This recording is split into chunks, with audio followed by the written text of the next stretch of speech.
for our special guest, and Brad Courtney from right here in Whitefish Bay. I've been waiting my whole life to say this. Hello, Whitefish Bay!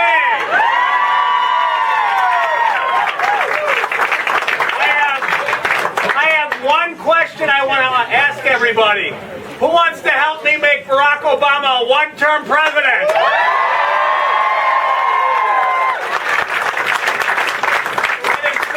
To be here in Whitefish Bay, and as a former Whitefish Bay high school graduate, I'm just thrilled. But we have such a wonderful show here. I'm just going to say, first of all, thank you for all your hard work. I mean, with the recalls, we just did a great job with State Senator Alberta Darwin.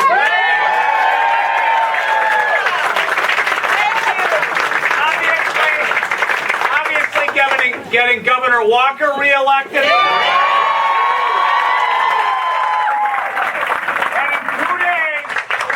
Turn Whitefish Bay and the North Shore red for Mitt Romney.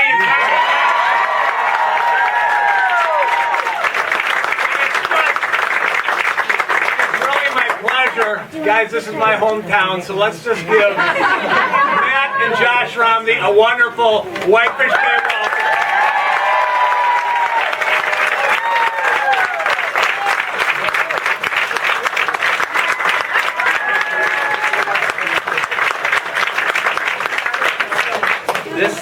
This is a lot of fun. I just wish there were more energy. We are just seeing so much energy and enthusiasm across the country right now. I can't tell you what we're feeling. It's just so much passion and so much excitement about what's going to happen in 2 days. So we only have to wait 2 more days. That's the beauty. I'm actually here with my brother and 5 of our kids between us. I have 2 of these are mine. I actually have 3 more at home, and this is Gracie and Wyatt, and they.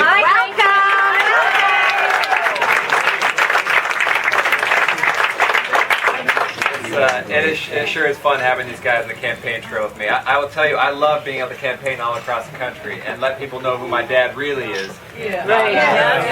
Not what President Obama says he is, but who he really is. And I love that opportunity to share that with people and to let them know why he's doing this. I will just tell you, it was almost 5 years ago that my dad dropped out of the 2008 race. And he called me the night before and explained it to me. And I was still kind of fighting and saying, Dad, I think there's still a chance you could do it. And he said, no, we've got to unite behind, in a party, we've got to unite behind Senator McCain. We can't afford Hillary Clinton or Barack Obama. We can't afford these people. We have too much happening in the next 4 years. And turns out he was right. And it was my mom, right after he dropped out, she was really emotional, and she wanted to remember how she was feeling, so she grabbed the guy that had a video camera and said, I want this on the record. She said, if I even think about letting Mitt run for president again, I want you to slap me and remind me of what this is. And my dad watched it a time later and kind of laughed and said, well, Ann, you actually say that after every pregnancy as well.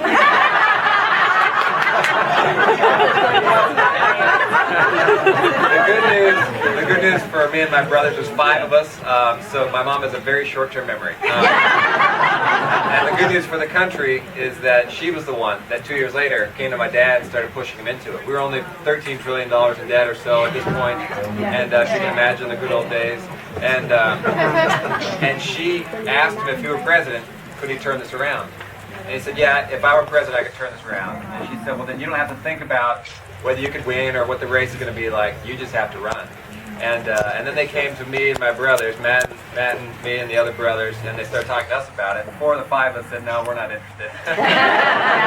Because we realized President Obama was going to have $1 billion to spend not defending his record. We knew he wouldn't defend his record. We knew he wouldn't talk about his vision for the future. He was going to tear down the Republican nominee. We knew that was his only option in this race, and we've seen that happen. And so when we thought about my dad running against that, we got kind of nervous. But then I thought about these kids, my 5 kids, and their future, and compared that to what we've inherited from our veterans, from, if you think of the greatest generation, what they passed to us. As Americans, we always pass on something greater in this country. We've always done that. This is the greatest country the world has ever seen. We always pass on something greater And for the first time, we're about to pass on an America that is different than what we received, that is not as great as what we received. And you think about the $16 trillion in debt. These guys currently owe the federal government $50,000 apiece, growing quickly. And that's not fair. It's not moral. It's not who we are as Americans. I will tell you, this is why my dad's in the race. He loves America. He wants his 18 grandkids and all the future generation to have the same America, the same opportunities in this country that we've all had. That's why he's in this race. He loves America. He understands what makes us great, those principles that make us great. He gets it. I will just end by saying one quick thing. We've got a lot of speakers here, but I would just say, I love going around the country and meeting people who tell me that they're praying for my mom and my dad. Yes, we are.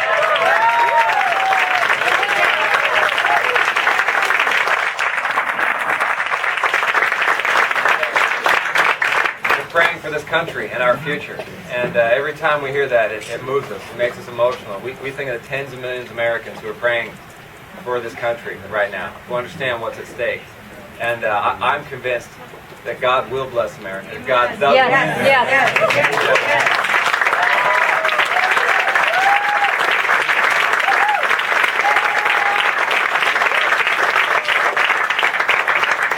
We are going to win here in Wisconsin. With your help, with your phone calls, all the doors you're knocking on, your prayers, your votes, with all your help, we will elect my dad the next president of the United States.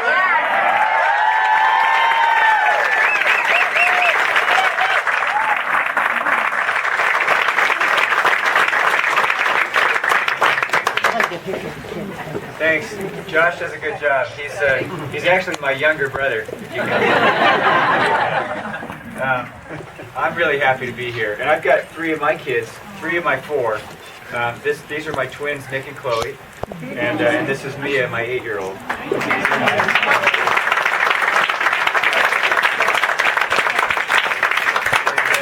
They love campaigning. They actually love it. Because they only do it every now and again. I don't know, maybe after several days or several months or maybe even years on the road, they, like some other people have been doing, like my dad, unfortunately, they might get a little bit more tired of it. But right now, they are loving it. They're having a great time.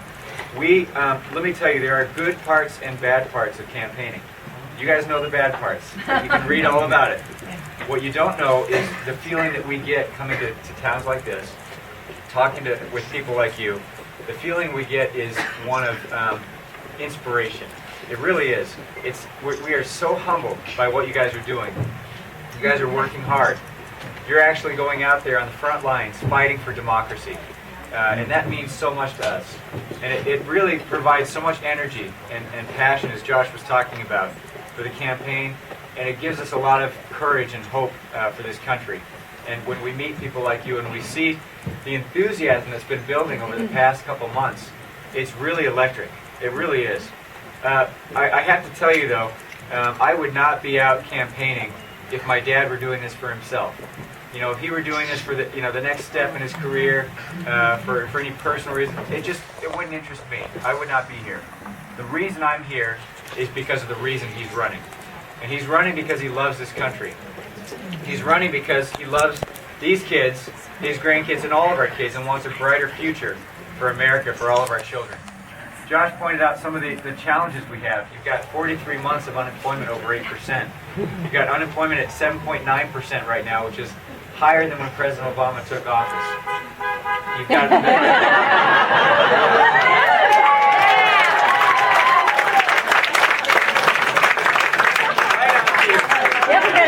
and in 30 seconds I paid him to do one more. You've got $16 trillion in national debt, as Josh pointed out as well. What a tragedy that is for our, really our generation. To leave that to our kids is absolutely the wrong thing. So what is President Obama's solution? He wants 4 more years. 4 more years to do what? You're all talking at the same time, but I know what you're saying. And that is 4 more years of the same thing.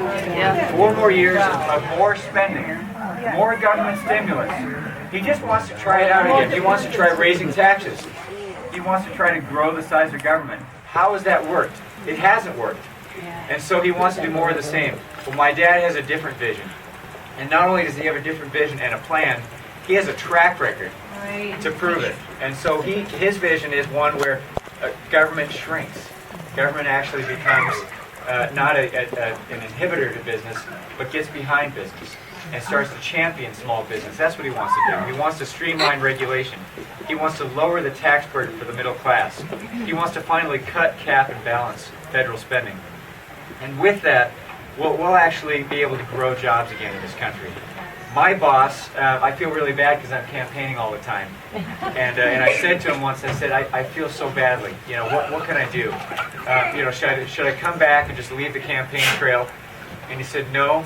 He said, the most important thing you can do for my business is go get your dad elected.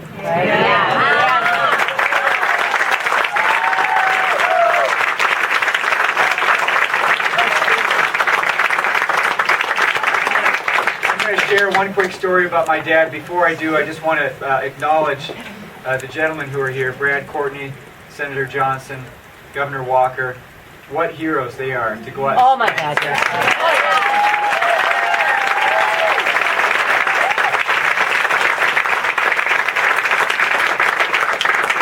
To have a team like this standing behind us and going out and actually, you know, talking to all the people that they talk to.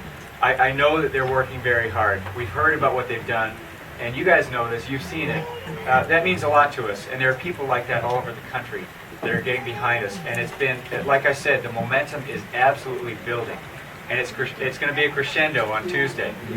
Yep. One quick story. My dad, you know, these guys, my wife was pregnant with twins, as you can see, about 11 to 12 years ago, and she went on bed rest because, you know, as soon as she stood up, she started going into contractions, so she had to go on strict bed rest. This was early in the pregnancy, and so I was working really hard at the time, and I would pack her a cooler with breakfast and lunch and dinner. I know this is going to be an embarrassing story, but I'm going to share it. It'll illustrate something about my dad. So what happened was he came over to visit one time with my mom, and he saw my wife up there, and he said, "What do you do all day?" She said, "Well, you know, I have a few books." And he said to me, "Where's your wood?" That's all he said. And so I showed him where it was, and he went down and he built a TV cabinet. He built a TV cabinet in my room. Then he went and got the cable, spliced the cable, ran it upstairs, and got cable in there and stacked it with movies. And then he made a couple of phone calls, and he found someone home from college to be able to come over and spend a couple of days a week to help run errands and things. Okay, now this all happened within just a few hours. Now, how big do you think I felt? I was a young husband. But I learned a valuable lesson that day. I learned someone who is a true leader, someone who leads by example, someone who's willing to go in, roll their sleeves up, and get the job done, who's not going to, you know, pass responsibility to somebody else. He just rolled his sleeves up and he got the job done. I've seen him do that time and again. I've seen him do it as governor of Massachusetts, when he took over a $3 billion budget deficit, turned it into a surplus without raising taxes, with a legislature that's 87% Democrat. He did it at the Salt Lake Olympics. Sponsors were fleeing. There was a bribery scandal. They brought him in. He took over a budget mess again, $379 million budget deficit. He turned that around and put on a great games without sacrificing quality. If there's ever a time in this country when we need someone like Mitt Romney to get in and turn this country around and get this economy fixed, it's right now. Yeah.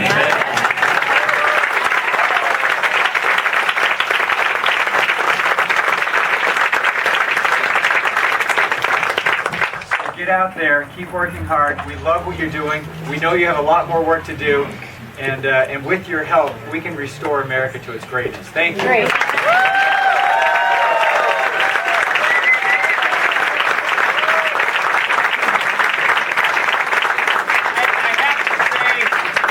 I'm really proud of you. you guys, and I'm very emotional now because I'll tell you, this is a long way from many years ago.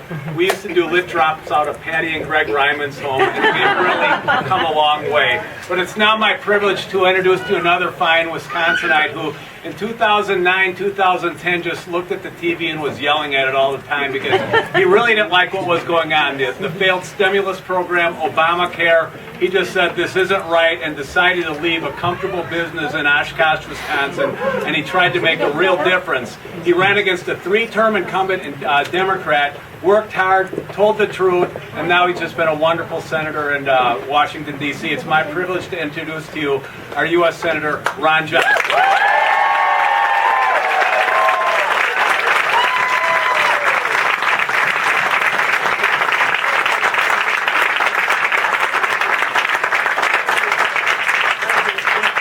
First of all, I've been traveling around with Brad, and Brad's thanking everybody, but I think we first of all need to give a big round of applause. Yeah,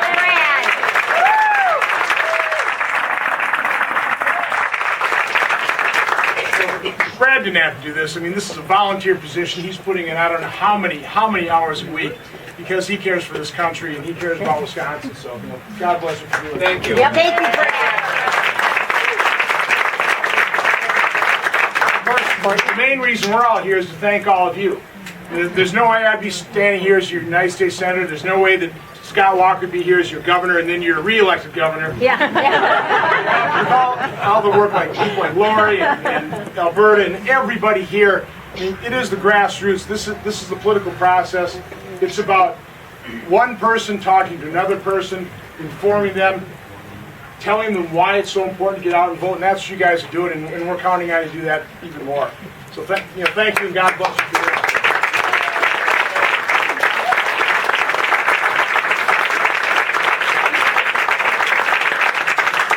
I just have to thank Matt and Josh, or Mash. I'm trying to do this quick, so you can find out Matt and Josh. And I'll tell you what, every member of the Romney family, every member of the Ryan family, let's face it, this is not necessarily a fun process. I mean, to watch your dad be characterized, to be demonized with hundreds of millions of dollars cannot be fun. It's not a fun process, but these guys are doing it for the right reasons. My own little story about the Romneys is when I first met Ann Romney. This was right after Governor Romney selected Paul, and of course we all know who Paul is. We know a man of intelligence, integrity, courage, but when he picked Paul, I was so glad, not because of those qualities. Those were great, that's why, but it confirmed to me what I knew, is that Governor Romney was absolutely dedicated to solving these problems. And I basically told that to your mom, and she just looked at me and she said, well, of course, Ron. That's who we are. That's why we're doing this. And again, these are wonderful people. And I have so enjoyed traveling around with, whether it's Matt, Josh, Craig, and Scott, Governor Romney's brother, the stories they tell of Mitt's extraordinary humanity, his generosity, his leadership, and that's what's missing in this country. We all understand America's a land of unlimited opportunity, of abundance, and that missing ingredient is leadership. And we have an opportunity to elect true leaders. Paul Ryan, Mitt Romney, and by the way, don't let me leave out Tanya Thompson.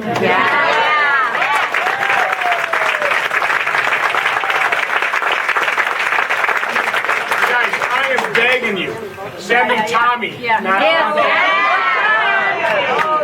just to contrast that with who's there now.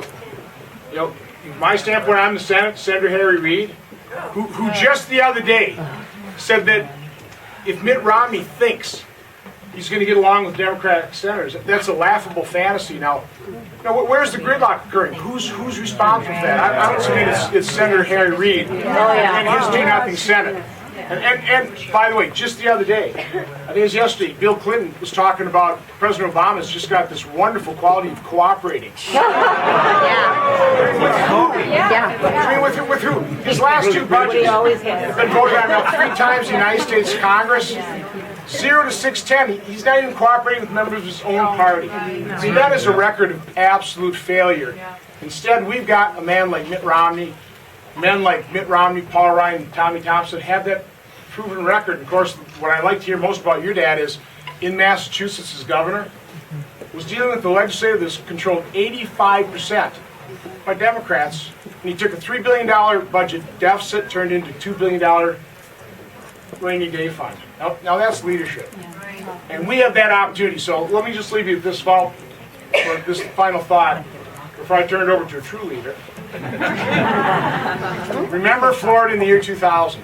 534 votes decided that election. So I truly believe, I know we hear about Ohio and that's important, but I believe, honestly, the financial future of this country is at stake. America's at stake.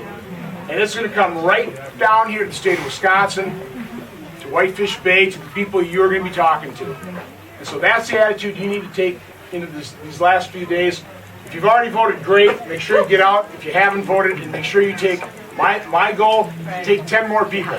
10 more people, and we will turn this into not only a red state, but a really red state for a long period of time, and we will elect the next President of the United States, Mitt Romney, the next Vice President, Paul Ryan, and my junior senator, Tommy Thompson.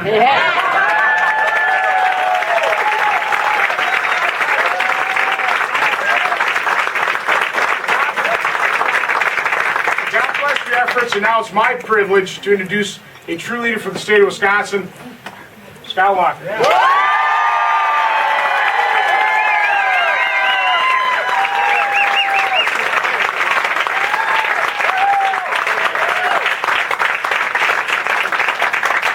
First off, thanks for coming out today, and thanks for all the hard work you're doing. I got to tell you, it was not only great to have a Packer win today. We got to show the Romneys a little bit what it's like to tailgate at Lambeau. And you saw the Romney kids. I don't think I've ever seen so many cheeseheads bumping around a bus. They loved them. They loved the cheeseheads. And I got to go inside the hallowed Lambeau field. The kids, the whole way down to Sheboygan, were wearing the cheeseheads up on top. So I think we have made Packer fans out of Rochester.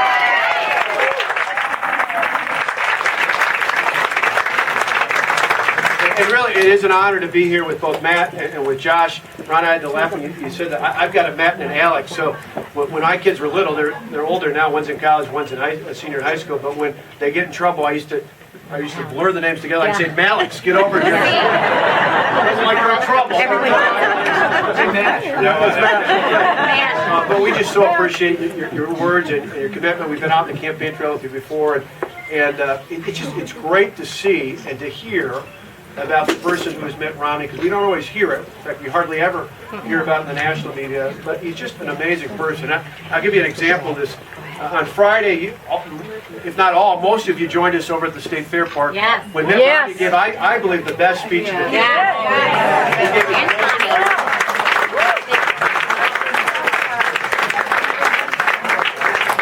Mitt Romney gave, I think, the most compelling argument about why we need to have true change on day one, change that's going to work to get America working again.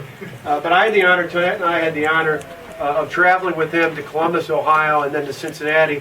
Then actually that night came back late so that Ron and Brad and I could be all around the state yesterday and today. But Friday night, he gave a very similar speech, but he said something I thought kind of summed it all up. You see, earlier, the President of the United States had spoke to a crowd, and he said, if you want to get back, the best revenge is to vote.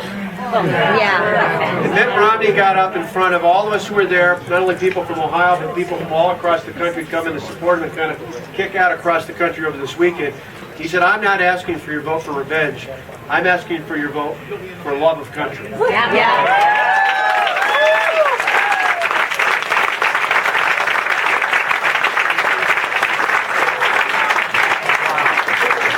think that very much sums up what both Matt and Josh said about their father. This is someone who loves his country. Who loves his country. And I got to tell you personally, the reason why I appreciate you all being here, but I'm going to ask you to do more over the next 2 days, is in a similar vein. You see, 6 months ago tomorrow, you all helped us not only win, but win by a bigger margin than we did the first time. You helped us do a big thing.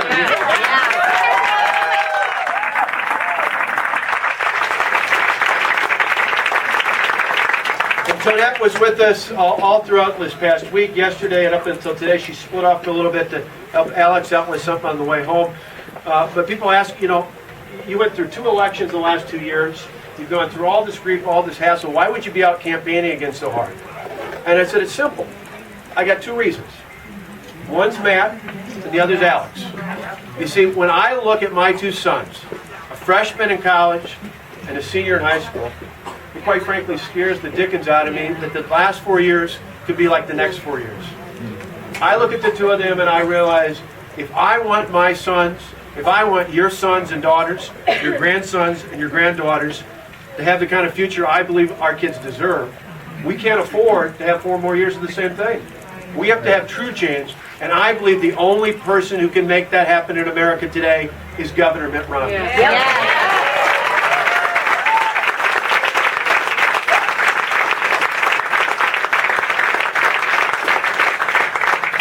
So I'm asking you this. You're at a Victory Center, and it's been working overtime, but there's still time to make more calls. There's still times to fill up the sheets. There's calls, there's phones to be available out there. I need us making calls all the way up till 8 o'clock Tuesday night. There's still beautiful weather out. The Packers game is done. I still need people on the doors handing out literature. And beyond all that, if you got friends from church or from the synagogue, if you're going to work tomorrow, if you're dropping off the kids, if you're going to play cards, if you're going out to eat, no matter where you're at, beyond making calls and knocking on doors, I need you to talk to people you've never talked about things before on. In fact, I was looking at something this weekend's USA Today, talked about how many people don't talk to others about politics, at church, at work, co-workers, with neighbors. I need you to set that aside. I need you to reach out and talk to people you've never talked about before. And you don't have to get all partisan, you don't have to get over the top, you just got to give them a simple message.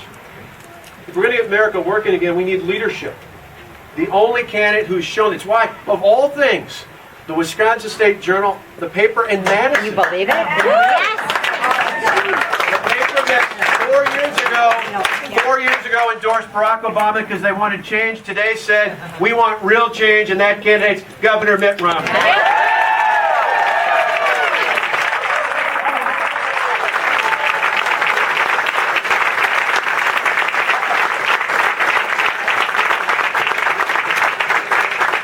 A simple message.